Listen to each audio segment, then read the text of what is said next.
పార్టీలను నాయకులను, తెలంగాణ రాష్ట్రంలో ఉన్న వివిధ పార్టీల నాయకులను, వివిధ సామాజిక వర్గాల అధ్యక్షులను, ప్రజా సంఘాలను అందరినీ కూడగట్టి నరేంద్ర మోడీ గారికి ఈ దేశ పార్లమెంట్ చట్టసభలకు బీసీల యొక్క గొంతును వినిపించడానికి ఈ కార్యక్రమాన్ని ఏర్పాటు చేసి విజయవంతం చేసినందుకు నిర్వాహకులకు అందరికీ కూడా మనస్ఫూర్తిగా ధన్యవాదాలు తెలియజేస్తున్నాం.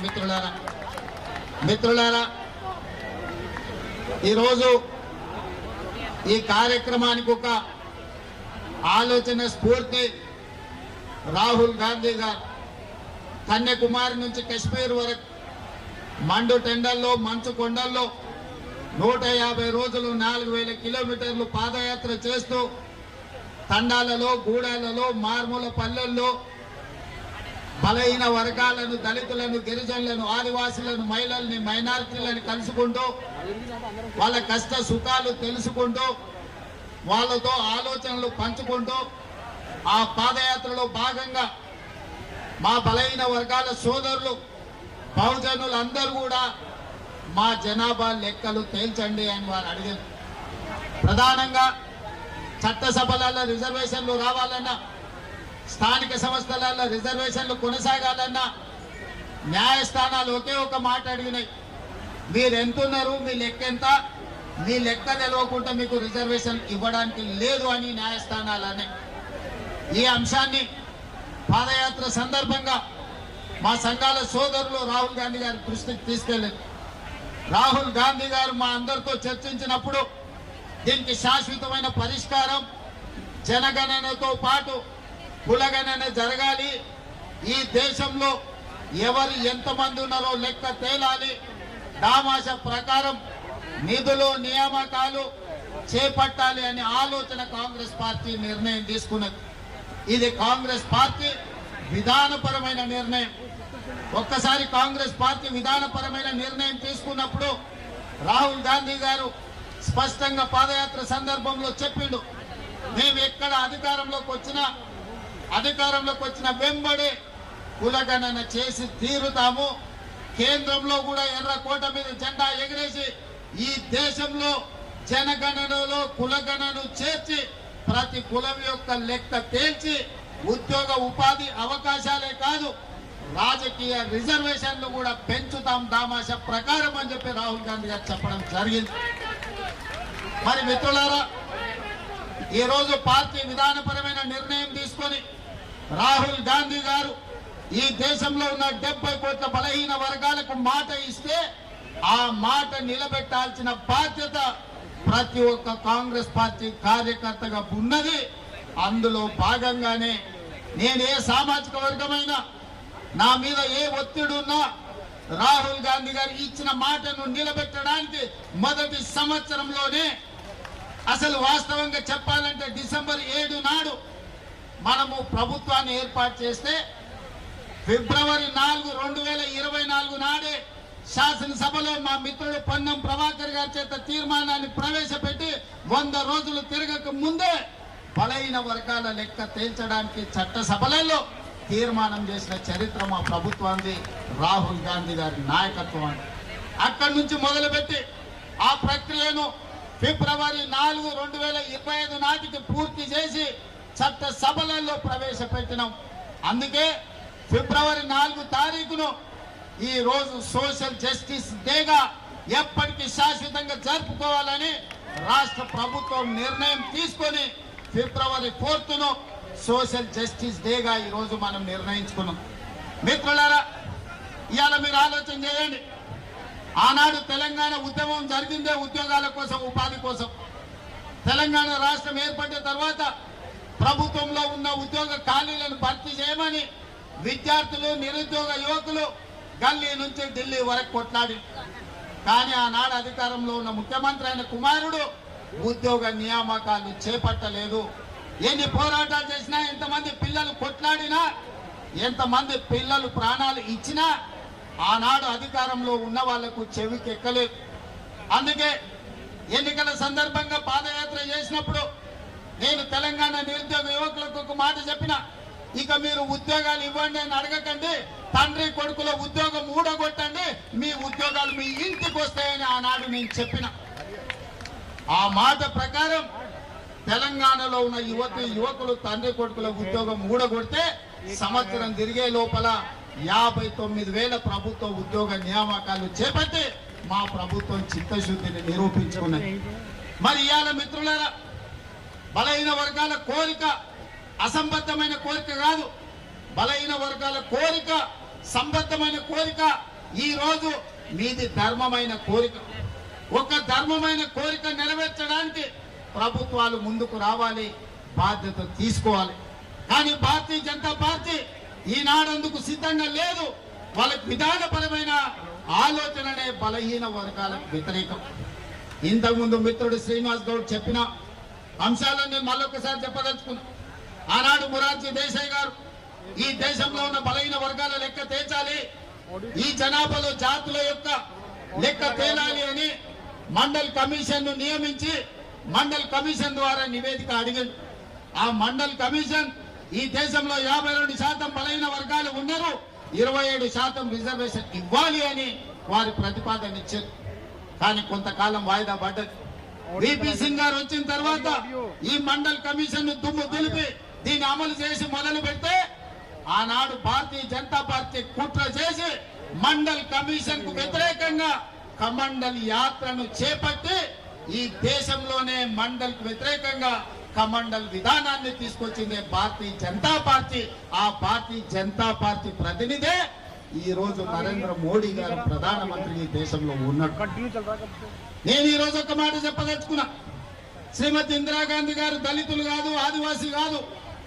కానీ శ్రీమతి ఇందిరాగాంధీ గారు దళితుల పట్ల, గిరిజనుల పట్ల, ఆదివాసుల పట్ల అమ్మలాగా వ్యవహరించి వాళ్ళకి రిజర్వేషన్లను అమలు చేయడమే కాదు, సొంత ఇల్లు కట్టుకోవడానికి ఇల్లు ఇవ్వడమే, ఇందిరమ్మ ఇల్లు ఇవ్వడమే కాదు, ఆవిడ అసైన్మెంట్ చట్టాన్ని తెచ్చి భూస్వాముల దగ్గర వేలాది లక్షలాది ఎకరాలను ప్రభుత్వం గుంజుకొని ఎస్సీ ఎస్టీ బీసీలకు అసైన్మెంట్ పట్టాలు ఇచ్చి భూ యజమానులను ఇందిరమ్మ చేసింది. అందుకే ఇవాళ ఏ ఎస్సీ ఏ ఎస్టీ ఏ తండా ఏ గూడానికి వెళ్ళు వాళ్ళ ఇండ్ల ఇందిరమ్మ ఫోటో ఉంటుంది, మా అమ్మ ఇందిరమ్మ అని అంటారు. చిత్తశుద్ధి ఉండాలి, చేయాలన్న సంకల్పం ఉండాలి. అందుకే ఇందిరమ్మ ఈ రోజు దళితులకు, గిరిజనులకు, ఆదివాసీలకు అమ్మగా మారింది. ఇవాళ మిత్రులందరూ చెప్తున్నారు భారతీయ జనతా పార్టీ ఈ విధానానికి బీసీలను బలపరచాలన్న ఆలోచనకు వ్యతిరేకము. అందుకే ఈరోజు ఎన్ని రకాల ప్రయత్నాలు చేసినా ఈరోజు బీసీల లెక్కలు చేయాల్సి వస్తుందని 2021 జనాభా లెక్కల్ని వాయిదా వేసి ఇవాళ 2025 సంవత్సరం వచ్చినా జనాభా లెక్కలు చేయడం లేదు. ఎందుకంటే రాహుల్ గాంధీ గారు డిమాండ్ చేసిండ్రు, ఈసారి జనాభా లెక్కలల్లా కులగణన జరగాలి, జనగణనతో పాటు కులగణన జరగాలి, ఆ నివేదిక ప్రకారమే రిజర్వేషన్లు పెంచాలి అని. అందుకే ఈరోజు బీజేపీ కుట్ర చేసి జనగణనను వాయిదా పెట్టుకుంటూ వస్తుంది. ఇది మనందరికీ తీర నష్టం. ఇది ఒక బలహీన వర్గాల సమస్య కాదు, ఇది బహుజనుల సమస్య. బహుజనులందరూ ఏకమై లెక్కలు తేలుస్తేనే తప్ప, మీ లెక్క పక్కాగా ఉంటే తప్ప మీకు ఉద్యోగ ఉపాధి, అదే విధంగా రాజకీయ రిజర్వేషన్లు పెరగవు. అందుకే మిత్రులారా, మనం అక్కడ గల్లీ నుంచి సంఘాలతో మాట్లాడినాం, సంస్థలతో మాట్లాడినాం, ప్రజా ప్రతినిధులతో మాట్లాడినాం, ప్రభుత్వం చర్చలు చేసింది, నివేదికలు తెప్పించింది, జనగణనలో కులగణన చేసింది. మొత్తం లెక్కలు తేల్చి తెలంగాణ రాష్ట్ర ప్రభుత్వం బలహీన వర్గాల లెక్క 56.36% అని ఇవాళ లెక్క తేల్చిన రాష్ట్రం ఈ దేశంలోనే మొట్టమొదటి రాష్ట్రం తెలంగాణ రాష్ట్రం అని చెప్పి నేను ఈ సందర్భంగా తెలియజేస్తున్న మిత్రులారా, ఇవాళ ఏ రాష్ట్రంలో, గుజరాత్ తో సహా భారతీయ జనతా పార్టీ అధికారంలో ఉన్న ఏ రాష్ట్రంలో కూడా ఈ కులగణన చెయ్యలేదు. ఈ దేశంలో మొట్టమొదటిసారి రాహుల్ గాంధీ గారు ఇచ్చిన మాటను నిలబెట్టుకొని తెలంగాణ రాష్ట్ర ప్రభుత్వం ఒక దిక్సూచిగా ఈ దేశ రాజకీయాలకే ఒక వెలుగుగా ఇవాళ తెలంగాణ రాష్ట్ర ప్రభుత్వం ముందుకొచ్చింది. ఇవాళ లెక్కలు తెచ్చడమే కాదు, మిత్రుడు జాజుల శ్రీనివాస్ అన్నట్టు, మా మిత్రుడు మహేష్ గౌడ్ గారు చెప్పినట్టు స్థానిక సంస్థల రిజర్వేషన్లే కాదు, ఉద్యోగ విద్యా అవకాశాలలో కూడా 42% రిజర్వేషన్లు ఇవ్వాలి. అప్పుడే నిజమైన న్యాయం మీకు జరుగుతుంది. మీ వర్గాల నుంచి డాక్టర్లు, లాయర్లు, ఇంజనీర్లు, ఐఏఎస్లు, ఐపీఎస్లు, ఐఎఫ్ఎస్లు వచ్చి ప్రభుత్వం యొక్క పరిపాలనలో మీరు భాగస్వాములు కావాలి. తెలంగాణ రాష్ట్ర అభివృద్ధిలో మీరు ముందు బాగానే నిలబడాలి అని ఇవాళ ఉద్యోగం విద్యలో కూడా రిజర్వేషన్లు పెంచాలి అని ప్రభుత్వం నిర్ణయం తీసుకున్నది. ఇవాళ రిజర్వేషన్లు పెంచడం కేంద్ర ప్రభుత్వ పరిధిలో. అందుకే శాసనసభలో తీర్మానాన్ని ప్రవేశపెట్టి అన్ని రాజకీయ పార్టీలను సమన్వయం చేసుకొని ఏకగ్రీవ తీర్మానంతో ఈరోజు కేంద్ర ప్రభుత్వానికి పంపించినాం. నేను ఇప్పుడు అడుగుతున్న నరేంద్ర మోడీ గారు, అయ్యా మేము మా రాష్ట్రంలో చేసుకుంటామని అడిగినాం. మీ గుజరాత్లో చేయమని మేము తీర్మానం చేయలే. మీ ఉత్తరప్రదేశ్ ప్రభుత్వంలో చేయమని తీర్మానం అడగలే. మీ మధ్యప్రదేశ్లో మీ ప్రభుత్వంలో చేయమని అడగలే. మా తెలంగాణలో మా 4 కోట్ల ప్రజలల్లా మా బలైన వర్గాల సోదరులకు 42% రిజర్వేషన్లు ఇస్తాం, మేము మాకు అనుమతి ఇవ్వండి అని మేము తీర్మానం చేస్తే నరేంద్ర మోడీ గారు మీకు వచ్చిన కష్టమైంది అని నేను అడుగుతున్నా. నీ గుజరాత్లో గుంట భూమి అడగలే, నీ రిజర్వేషన్లో 1% మేము అడగలే. మేము మా తెలంగాణలో మా పిల్లల చదువులకు, మా పిల్లల ఉద్యోగాలకు, మా సోదరుల రాజకీయ అవకాశాల కోసం ఇవాళ మేము 42% రిజర్వేషన్ ఇస్తామని మా ప్రజలు ఎన్నుకున్న శాసనసభలో ఇవాళ మేము తీర్మానం చేసినాం. నీకేం కష్టం వచ్చిందని నేను అడుగుతున్న మోడీ గారిని. నీ దాంట్లో భాగస్వామ్యం అడగలే, ఢిల్లీలో నీ కుర్చీ కూడా మేము అడగలే, ఎర్రకోట మీద మేము జెండా ఎగరేస్తామని చెప్పలే. మా దగ్గర మా బలైన వర్గాల లెక్క తేలింది, మా రిజర్వేషన్లు పెంచుకుంటాం, మాకు అనుమతి ఇవ్వండి మోడీ గారు మహాప్రభు అని అక్కడి నుంచి తీర్మానం పంపించినాం. అయినా పలకలే. బండి సంజయ్ని కలిసిండు, ధర్మపురి అరవింద్ని కలిసిండు, కిషన్ రెడ్డిని కలిసిండు. మా పిల్లలు విజ్ఞప్తి చేసిరు, మా సోదరులు పోయి డిమాండ్ చేసిండు. వాళ్ళు పలకలే, వాళ్ళు మళ్ళీ చూడలే. అందుకే ఇవాళ గల్లీలో ఉండి చెప్తే మీకు వినిపిస్తలేదు. అందుకే ఢిల్లీకి వచ్చి చెప్తాం, మోడీ గారు మీరు వినండి, జంతర్ మంతర్లు మా గొంతు వినిపిస్తున్నాం. ఇవాళ ఢిల్లీకి వచ్చినాం. ఆనాడు కురుక్షేత్రం సందర్భంగా ఒక మాట చెప్పిండు, ఆయనను పోయి రావలే హస్తినకు అని.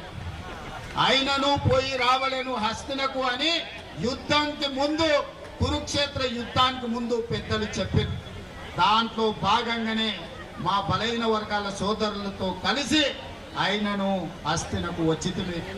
ఈరోజు ప్రధానమంత్రి గారు మీరు వినండి, మీరు మా గుండె సప్పుడు వినండి, మా ఆలోచనలు పంచుకోండి, మాకు అనుమతి ఇవ్వండి, అప్పుడు మీ గౌరవం ఉంటుంది.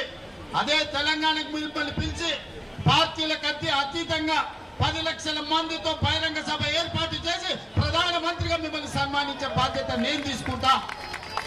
మా రాష్ట్రంలో మాకు అనుమతి ఇవ్వండి, మేము సిద్ధంగా ఉన్నాం అమలు చేయడానికి. చట్టం అధికారం నీ చేతుల్లో ఉంది కదా అని మా మీద ఆధిపత్యం చెలాయించాలని ఆలోచన చేయకు. మా మీద ఆధిపత్యం చెలాయించాలనుకుంటే నిజాంలకు, రజాకర్లకు ఏ గతి పట్టిందో మీరు చూసారు. ఉమ్మడి రాష్ట్రంలో ఏం జరిగిందో మీరు చూసారు. తెలంగాణ రాష్ట్రంలో గడిల నుంచి పరిపాలన అందించాల్సిన వాళ్ళు ఇవాళ ఎక్కడున్నాడో చూసారు. ఇవాళ ఢిల్లీలో గద్దె మీద ఉన్నామని మీరు అనుకుంటున్నారు. రావాలి మళ్ళీ మా గల్లీలోకి, మీరు మీ వాళ్ళు మా గల్లీలోకి రావాలి. మీరు ఎప్పుడు ఢిల్లీలో ఉండరు, మళ్ళీ రావాలి. మళ్ళీ వచ్చినప్పుడు మా చేతికి దొరుకుతారు. మీరేం మర్చిపోవద్దు. మా బలైన వర్గాల సోదరులు చిన్న సాయం చేస్తే కూడా జీవితాంతం గుర్తుపెట్టుకునే జాతులు. ఆకలి మీద వస్తే బుక్కడి పువ్వ పెట్టినా, ఎండన వస్తే గిలాస మంచినీళ్ళు ఇచ్చినా మా బలైన వర్గాలు జీవితకాలం గుర్తుపెట్టుకునే జాతులు ఇవి. ఈ జాతులకు అన్యాయం చేస్తే మర్చిపోతారని మీరు ఎట్లా అనుకుంటారు మోడీ గారు? మీరు ఏ జాతి అని మేము అడుగుతలేం, మా జాతులకు ఎందుకు అన్యాయం చేస్తారని మేము అడుగుతున్నాం. మేము మా జాతులకు న్యాయం చేస్తామని మేము ముందుకు వచ్చినప్పుడు మమ్మల్ని ఎందుకు అడ్డుకుంటారని నేను అడుగుతున్నా. ముఖ్యమంత్రిగా, ప్రధానమంత్రిగా మీరు ఈ దేశమంతా అమలు చేస్తారా లేదా నాకు తెలియదు. మీ గుజరాత్ రాష్ట్రంలో మీరు ఏం చేస్తారో నేను అడగట్లేదు. నా తెలంగాణ రాష్ట్రంలో ముఖ్యమంత్రిగా శాసనసభలో ఏకగ్రీవంగా తీర్మానం చేసిన బలైన వర్గాల రిజర్వేషన్లో 42% ఇవ్వడానికి మీకు వచ్చిన కష్టమేంది, గుజరాత్ కు వస్తున్న నష్టమేందని నేను మోడీ గారిని అడగదలుచుకున్నాను. అందుకే ప్రధానమంత్రి గారు దయచేసి వినండి. మీరు చట్టసభలలో మెజార్టీ లేకపోయినా ట్రిపుల్ తలాక్ తెచ్చారు, 370 ఆర్టికల్ తెచ్చారు, సిటిజన్ అమెండ్మెంట్ యాక్ట్ తెచ్చారు, రైతు వ్యతిరేక నల్ల చట్టాలు తీసుకొచ్చారు. ఇవాళ వక్ఫ్ బిల్లు తెస్తున్నారు మీకు బలం లేకపోయినా. ఇన్ని బిల్లులు మీకు బలం లేకపోయినా, ఇన్ని రాజకీయ పార్టీలు మిమ్మల్ని వ్యతిరేకించినా మీరు అవన్నీ చట్టాలు చేసి ప్రజల నెత్తి మీద రుద్దిలు. ఇవాళ కమ్యూనిస్టుల నుంచి కాంగ్రెస్ వరకు, ఎంఐఎం నుంచి బిఎస్పి వరకు, ఈ రోజు సిపిఎం నుంచి సిపిఐ వరకు ప్రతి రాజకీయ పార్టీ అనుకూలంగా ఉన్నప్పుడు బలైన వర్గాల రిజర్వేషన్లు పెంచడానికి మీకు వచ్చిన బాధ ఏంటి అని నేను అడుగుతున్న మోడీ గారు. ఇవాళ అన్ని రాజకీయ పార్టీలు మీకు అండగా నిలబడడానికి, మీకు ఆ సంగతి అర్థం కావడానికి చట్ట సభలలో మీరు అనుమతి ఇవ్వకపోతే జంతర్ మంతర్ చౌరస్తాలో 15-16 పార్టీలు ఈ రోజు ఈ వేదిక మీద నుంచి మేము అనుకూలమని చెప్పింది. అందుకే మా జాజుల శ్రీనివాస్ అన్ని రాజకీయ పార్టీలను ఇక్కడికి రప్పించి ఈ వేదిక మీద నుంచి ప్రధానమంత్రి గారికి విజ్ఞప్తి చేయించండి. మా బలహీన వర్గాల సోదరులు వివిధ రాష్ట్రాల ఎంపీలను 60-70 మందిని వేదిక మీదకి రప్పించారు. ఇవాళ వివిధ రాజకీయ పార్టీలు ఇవాళ మేము అనుకూలం ఉన్నాయని చెప్పిన పాలకపక్షం నువ్వు అనుకూలం ఉంటే ప్రతిపక్షంగా 100 ఎంపీలు మేమున్నాం. మాతో ఉన్న డిఎంకే కావచ్చు, ఎన్సిపి కావచ్చు, ఈరోజు అదేవిధంగా లాలూ ప్రసాద్ కావచ్చు, ములాయం సింగ్ గారి పార్టీ కావచ్చు, ఇన్ని రాజకీయ పార్టీలు ఇక్కడికి వచ్చిన తర్వాత మరి అందరూ శాఖాహారులు అయితే రొయ్యల పుట్ట మాయమెట్టయిందని ఎంతటి అన్నారు. మీరు బీసీల మేలు కోసమే ఉన్నామంటారు, బీసీల కోసం ప్రాణాలు ఇస్తామంటాడు మా బండి సంజయ్ సోదరు. మా ప్రాణాలు వద్దాయా? 42% రిజర్వేషన్ అడిగింది. మాకు మీ ప్రాణాలు వద్దు, మీ ప్రాణాలు మేమేం చేసుకుంటాము? 100 ఏళ్ళు నువ్వు మీ మోడీ సుభిక్షంగా ఉండండి, మాకు అభ్యంతరం లేదు. మాకు కావాల్సిందల్లా 42% రిజర్వేషన్ మా బలైన వర్గాలు. అది కూడా మా రాష్ట్రంలోనే మేము చేసుకుంటాం అంటున్నాం. మేము గుజరాత్లో చేస్తామంటలేం, మేము ఉత్తరప్రదేశ్లో చేస్తామంటలేం. ఇవాళ అందుకే మోడీ గారికి విజ్ఞప్తి చేస్తున్నా, నువ్వు తెలంగాణలో మాకు అనుమతి ఇవ్వకపోతే ఇది దేశమంతా కారు చిచ్చులా వ్యాపిస్తుంది. మీరు అనుకుంటున్నారేమో గుజరాత్లో అంచు వేస్తామని, ఇది నిప్పు రగులుతుంది, దేశం మొత్తం వ్యాపిస్తుంది, దేశ నలుమూలల జాగృతం చేస్తాం. మా పెద్దలు హనుమంతన్న చెప్పినట్టు దేశంలో అన్ని రాజకీయ పార్టీలను, అన్ని సంఘాలను కూడగడతాం. మీరు ఎట్లా ఢిల్లీలో గద్దె మీద ఉంటారో మేము కూడా చూస్తాం. ఆయన ఉద్యోగాలు ఇవ్వని కుటుంబాన్ని తండ్రి కొడుకుల ఉద్యోగం ఊడగొట్టి ఇవాళ వేలాది ఉద్యోగాలు తెలంగాణలో ఇచ్చినాం. బలైన వర్గాల రిజర్వేషన్లు మీరు ఇవ్వకపోతే మీరు మా డిమాండ్కు దిగన్న రావాలి, లేకపోతే మీరు దిగన్న పోవాలి. మోడీ గారు మీకు తప్పదని నేను చెప్పదలుచుకున్నా. ఎక్కువ కాలం బీసీ ముసుగులో మీరు ప్రభుత్వాన్ని ఏలలేరు, మీరు గద్దె మీద కూర్చోలేరు. అందుకే మిత్రులారా, ఈరోజు మీ ధర్మమైన కోరిక నేను ఒక ఉదాహరణ చెప్పదలుచుకున్నా. 2015లో ఇక్కడనే మాదిగ ఉపకులాల వర్గీకరణ కోసం మందకృష్ణ మాదిగ ధర్నా చేసి జంతర్ మంతర్నే అలసిపోయి చెట్టు కింద కూర్చున్నాడు. నేను కూడా సంఘీభావం తెలుపుదామని వచ్చిన. అన్నా ఇన్ని చేసినా ఎవరు ఇంటలేరు, ఏం చేద్దామని నన్ను అడిగాడు. మరి ఏం చేద్దామని నువ్వు అనుకుంటున్నావు అంటే నాకైతే ఆలోచన దక్కలేదు. ఎట్లా అన్నా, నీ ధర్మమైన కోరిక ధర్మయుద్ధం ప్రకటించని చెప్పి పరేడ్ గ్రౌండ్లో మాదిగ ఉపకులాల ధర్మయుద్ధం ప్రకటించి విజయం సాధించిండు, లక్ష్యానికి చేరుకున్నాడు. ఇవాళ మా మిత్రులకు అందరికీ నేను ఒకటే మాట చెప్పదలుచుకున్నా. ఇవాళ చెబితే విన్నారా? సరే, విననప్పుడు మన బలమేందో చూపించాలి. మన ధర్మమైన కోరిక కోసం మా బలైన వర్గాలు ధర్మ యుద్ధం ప్రకటించండి. మీకు అండగా నిలబడతా, మీకు తోడుగా ఉంటా. ఇక ఢిల్లీ కొట్టుడు కాదు, మీరే మా పెళ్లికి రావాలి.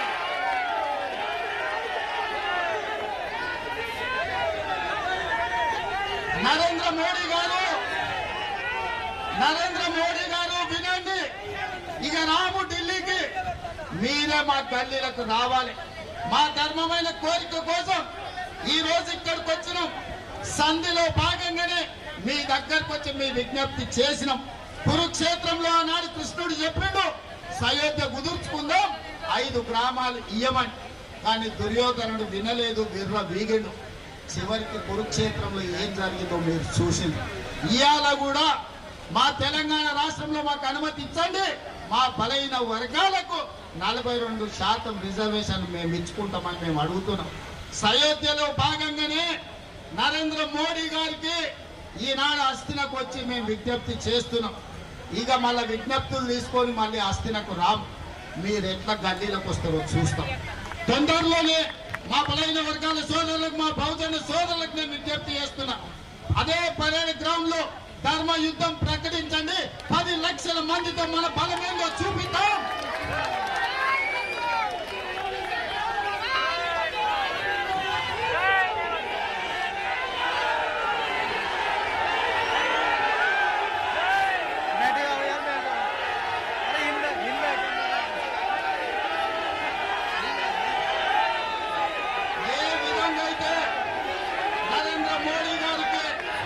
భారతీయ జనతా పార్టీకి ఈ వేదిక మీద నుంచి వేలాది మంది మా బహుజనుల సమక్షంలో భారతీయ జనతా పార్టీకి హెచ్చరిక జారీ చేస్తున్నా. మీరు గద్దె దిగాలి, గ్రామాలలో మీ గద్దెలు కూలాలి. ఇదే మా నినాదం. అయితే మా 42% మా బలైన వర్గాల రిజర్వేషన్లు అమలు చేయడానికి అనుమతి ఇవ్వాలి.